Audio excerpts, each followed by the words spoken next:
আসসালামু আলাইকুম viewers, welcome to my channel SB kitchen. আশা করি সবাই আল্লাহর রহমতে ভালো আছেন। আজকে আমি আপনাদের সাথে শেয়ার করব আলু বেগুন দিয়ে এই মজাদার পাবদা মাছের রেসিপি। খুব সহজে পাবদা মাছের এই রেসিপিটি দেখতে চাইলে অবশ্যই ভিডিওটি শেষ পর্যন্ত দেখবেন। চলুন তাহলে রেসিপিটি শুরু করা যাক। পাবদা মাছ রান্না করার জন্য আমি চুলায় একটি প্যান বসিয়ে দিয়ে তেল গরম করে নিয়েছি। এখন এই তেলে পাবদা মাছগুলো ভেজে নিব। মাছগুলো আমি সামান্য একটু হলুদ আর লবণ দিয়ে 5 মিনিটের মতো মাখিয়ে রেখেছিলাম। পাবদা মাছ যেহেতু অনেক নরম, তাই সাবধানে মাছটা ভেজে নিতে হবে। খুব বেশি ভাজার দরকার নেই, হালকাভাবে এপিট ওপিট সামান্য একটু ভেজে নিলেই হবে। আমার প্রয়োজন মতো সবগুলো মাছ এভাবে ভেজে নিলাম। মাছ ভাজা হয়ে গেলে সেই তেলের ভিতরে দিয়ে দিব 1/2 চামচ জিরা। জিরাটা হালকা একটু ভাজা হলেই এর ভিতরে দিয়ে দিব পেঁয়াজ কুচি। এখানে আমি 3টা পেঁয়াজ নিয়েছি। এবার পেঁয়াজটা একটু ভালোভাবে ভেজে নিব। 2 মিনিটের মতো পেঁয়াজ ভেজে নেওয়ার পর পেঁয়াজের কালার যখন এরকম আসবে তখন এর ভিতরে দিব আলু। সামান্য একটু হলুদ আর লবণ দিয়ে এই আলুটাকে পেঁয়াজের সাথে কিছুক্ষণ ভেজে নিব।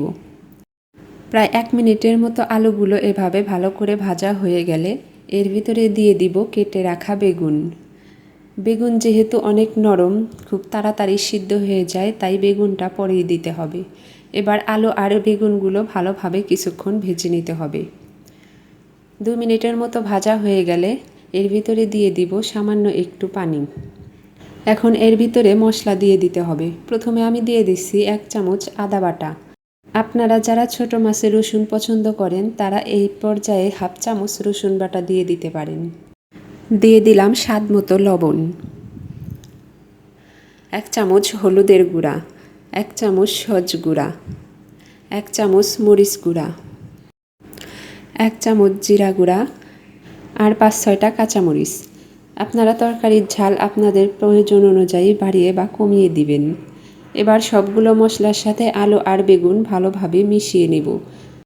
1 মিনিটের মতো মশলাগুলোর সাথে আলু বেগুন ভালোভাবে একটু কষিয়ে নিয়ে ঢাকনা দিয়ে ঢেকে রেখে দিব কিছুক্ষণ।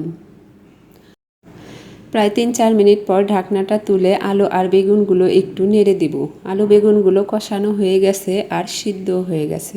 এই পর্যায়ে দিয়ে দিব পরিমাণ মতো ঝোল। আপনারা আপনাদের প্রয়োজন অনুযায়ী ঝোল দিয়ে দিবেন। ঝোলের সাথে একটু নেড়ে চেড়ে ঢাকনা দিয়ে আবার ঢেকে দিব। কিছুক্ষণ পর যখন তরকারিতে এরকম বলক উঠে আসবে তখন এর ভিতরে দিয়ে দিব ভেজে রাখা সেই পাবদা মাছগুলো। পাবদা মাছগুলো খুব সাবধানে তরকারির সাথে একটু মিশিয়ে দিয়ে আবার ঢাকনা দিয়ে ঢেকে রান্না করে নিব ঝোল কমে আসা পর্যন্ত।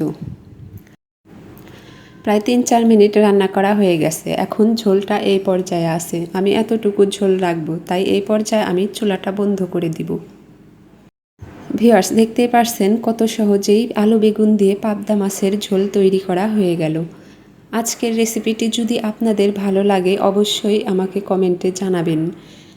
ভিডিওটি ভালো লাগলে একটি লাইক করবেন আর শেয়ার করে বন্ধুদের দেখার সুযোগ করে দিবেন। আপনাদের কাছে একটা অনুরোধ রইল, প্লিজ আমার চ্যানেলটি সাবস্ক্রাইব করবেন। ভালো থাকবেন সবাই, আমার জন্য দোয়া রাখবেন। আসসালামু আলাইকুম, আল্লাহ হাফেজ।